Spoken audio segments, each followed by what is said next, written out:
Selena Gomez bundled up in a long white coat while filming Only Murders in the Building alongside Martin Short and Steve Martin in New York City.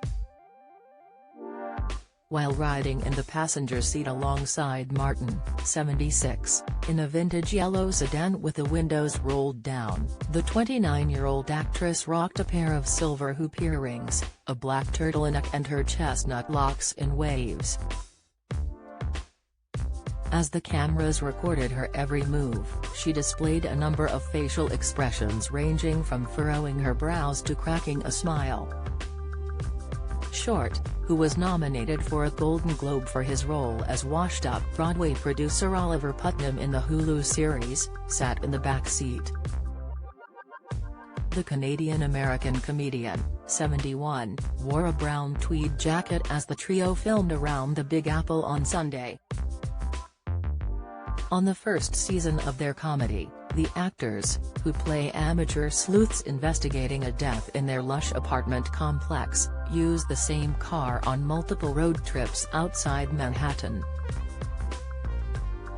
At one point, Gomez was seen braving the cold as she was walked on the slush-filled sidewalk in a pair of tan Ugg boots. The Only Murders in the Building cast began filming the highly anticipated second season in December. Actress and model Cara Delevingne, 29, was recently announced to be joining the second season, which will dive into a whole new mystery. She will play Alice, a figure in New York City's art world who becomes involved with the main characters of the program. Recently, John Hoffman, the series co-creator, teased what our Arconiacs can expect in Season 2 of the comedy in an interview with EU. True crime buffs finally got their questions answered about who killed Tim Kono and why in the finale of Season 1, but the end set up the mystery for the next season.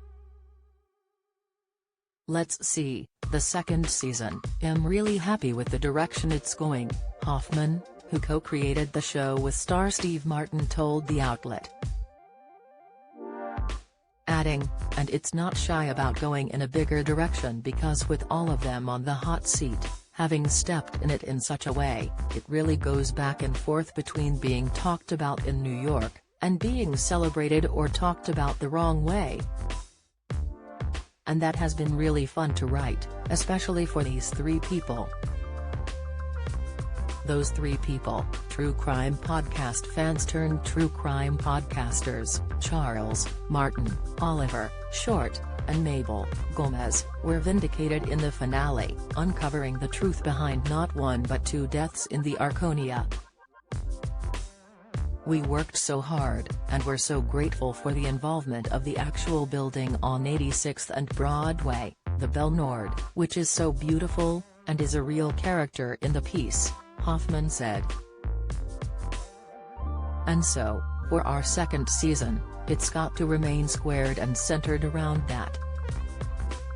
But we've already been talking about a potential hopeful future for the show that continues beyond that, he continued. And that gets very exciting when you think of all the ways in which this thing can move and grow, and not always be potentially within those walls. Murders do have a tendency to happen in the Arconia. By the end of Season 1 there were 3 and counting. Tim Kono's homicide turned out to have nothing at all to do with the Demas family and their grave-robbing jewelry ring, and was ultimately a crime of passion at the hand of twisted bassoonist Jan, Amy Ryan. Charles Hayden Savage nearly fell to a similar fate as Tim if not for the sleuthing of his fellow investigators, and the detoxifying properties of gut milk. The trio's success in solving Tim's murder and catching the murderer, Jan, was short-lived, however. By the end of the episode, building bully Bunny ended up in a lifeless heap on Mabel's living room floor. Mabel Gomez claimed Bunny snuck up on her and she stabbed her with the knitting needle she keeps in her pocket for safety. The weapon was callback to earlier in the season when tie-dye sweatshirt guy, who turned out to be Mabel's good friend fresh from jail after serving time for a crime he didn't commit, first crept up on her in the alley. Shed quipped at the time that she'd always wanted to stab someone with her knitting needle. The murder of Bunny, to paraphrase Brazos, will take season 2 in a whole new direction as it led to the arrest of Charles, Oliver, and Mabel. We have lots of questions as to why was Bunny in Mabel's apartment at the end of season 1, and was anyone else in there with her? That's the one question you could tee up, Hoffman teased of season 2.